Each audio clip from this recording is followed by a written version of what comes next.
Chapter 6. Second Contact. Mission log, Sol 5132. AOS, undefined. Message received, source, null. Candygram! Parse error. Command not recognized. What? Starlight looked up, along with Opportunity, which had been watching over her shoulder as she had clacked away at the now, barely, functioning laptop. Pinkie Pie bounced into the room, huffing over a pie to Starlight. Heard you were having computer trouble, so I brought you this. Thanks? It's a Raspberry Pi. Pinkie informed her, wiggling her eyebrows. Get it? No, not really, Starlight replied after a moment's thought.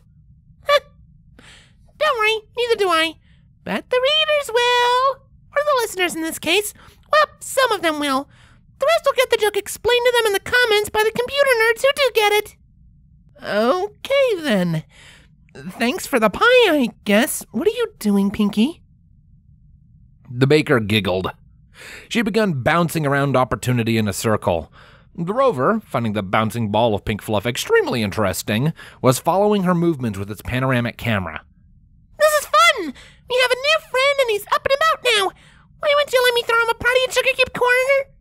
Because it would take him, Starlight corrected herself, the better part of a week to get to Sugar Cube Corner at top speed, and it's still not clear just how extensive the damage is. So Twilight and I don't want to put extra stress on it by moving it around too much. Oh, come on. He was clearly built to roam, Starlight. Uppy wants to be free. Uppy? Starlight asked, turning around and finishing up some key strokes at the laptop. Yeah, it sounds much better than what Spike calls him, don't you think? Opie makes him sound so old. Uppy's got more pep. Well, I'm not calling it anything until I found out its real name. That just seems wrong. But we gotta call him something until we find out. Well, with any luck, that moment is now, Starlight said, and flicked a switch on a device connected to the computer. Opportunity suddenly stopped all movement and looked up. AOS, BSN. Message received, source, Gleamy PC XP. Net stat. Message sent, MERB. Message received, source, Gleamy PC XP. Ping. Message sent, echo. Ping, echo. Ping, echo. Ping, echo. It worked! It worked! It worked! It worked! Starlight jubilated, having wrapped Pinkie in a bear hug and spinning her around in circles with a huge grin on her face. Wow! Yay! Pinkie replied, not bothered in the least that she was being spun around like a top, then added, Whee! What are we celebrating, by the way? I need to know what's right on the cupcakes later. That! Starlight stopped her impromptu victory dance and pointed out one of the final lines that had popped up in the console, which informed the user that in response to the ping, 4 data packages had been received, each one with a response time of 23 to 26 milliseconds. It answered! Whew. She wheezed, feeling a little nauseous. Maybe she'd overdone it with the spinning, or maybe it was just the excitement. Pinkie didn't seem to suffer from the same problem. That's great! But I thought Uppy was already answering you before. It was, Starlight replied, entering some more commands and making sure the connection remained stable. But I couldn't get the translation spell to work. But when Twilight's counterpart from the human world gave us an overview on how computers work, we had a breakthrough. Is it because computers communicate with ones and zeros rather than words? Pinkie ventured. It's because computers communicate. Starlight blinked. Yes, that's exactly why. How did you know that? Pinkie laughed nervously. Pinky sense? It's definitely not because my human counterpart and I regularly switch places through the portal without letting anybody know. No Baroni. Please, go on. Okay. Starlight continued with a raised eyebrow.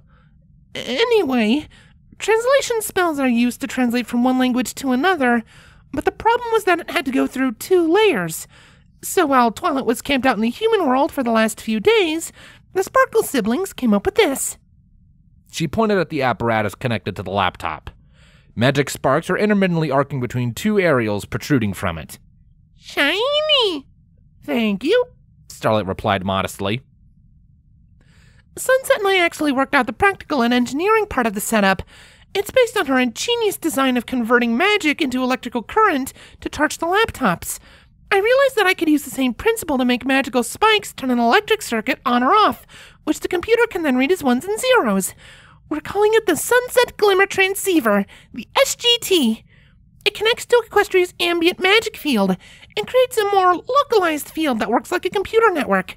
Our Twilight came up with the spell matrix, and Human Twilight wrote the network protocols based on ones from Earth. They've dubbed it the Binary Sparkle Network, or BSN for short. The rover can connect to that and send its binary messages to the computer. Okay, but that still only gets you ones and zeros, right? It does, but this computer also reads ones and zeros and interprets that data internally, then turns it into text. By teaching the translation spell matrix to the computer, it can then translate the binary code into Equestrian. Pinky gasped. You taught it computer magic? In a manner of speaking. That's what the two Twilights have been working on for the last few days. Writing a parser that can take input from the SGT and the BSN and translate it into something readable for us. And does it work? For the first time since she'd flipped the switch, Starlight's smile faded. I don't know. Then why don't you find out? Starlight swallowed, casting a furtive glance at the machine. It's just that everything works now. I know it can hear me when I talk directly, but whether or not we can get an answer, it's all down to the translation spell matrix I wrote in the first place. And what if it doesn't work? Or worse, Starlight added internally with a sinking feeling. What if it does work and it's upset with me? Bringing it here without asking. I thought I was helping, but can I really be sure of that? Everybody else thought I was crazy when I said it was a call for help. What if I was wrong? What if I brought it here against its will? What if it's mad at me? Oh, come on! No pony likes a gloomy glimmy, Pinky stated, and pushed Starlight towards the laptop. What have you got to lose? The way I see it, making a new friend begins with saying hello. Starlight looked at Pinky, then the rover. It almost seemed as if Opportunity was straining its ears, if it had any, to listen for any follow-up signal on the BSN. She took a deep breath, thinking for a moment, before settling on a question she thought she'd gotten an answer to way back when they'd first made contact. Standing up straight, she looked at Opportunity and said, Hello, my name is Starlight Glimmer. What's your name? The rover's camera eyes swiveled to meet hers, seemingly indicated that it had heard her and even recognized the source of the message. Look! Pinky shouted, pointing a hoof at the monitor, and Starlight turned around to read the lines appearing in the console output. Message received, source MERB. Parsing. Parsing. Designation, Mars Exploration Rover B. Opportunity. The two mares looked at each other, then back to the screen. More came in, Opportunity's eyes still fixed to the unicorn. She's about to ask another question when, maybe in response to Starlight's own worry that had been carried along with her message, more lines appeared. Message received. Source MERB. Parsing. Parsing. Parsing. Sol 5111. My battery is low, and it's getting dark. Sol 5132. My battery is full, and it's warm. Parsing. Parsing. Starlight. Save. Starlight. Fix. Parsing. Starlight. Friend. Look! Pinky called out happily, bouncing up and down. Isn't that great, Starlight? You can talk to your friend now. Starlight? But the unicorn wasn't listening. She was looking back at the rover and not even trying to hold back the tears. Pinky put a hoof on Starlight's shoulder. Are you alright? Aren't you happy? Yes, Starlight sniffed. I'm very happy. She lightly wrapped her hooves around Opportunity's mast. And for the next few minutes, the only sound in the room was the sobbing of a unicorn crying tears of happiness.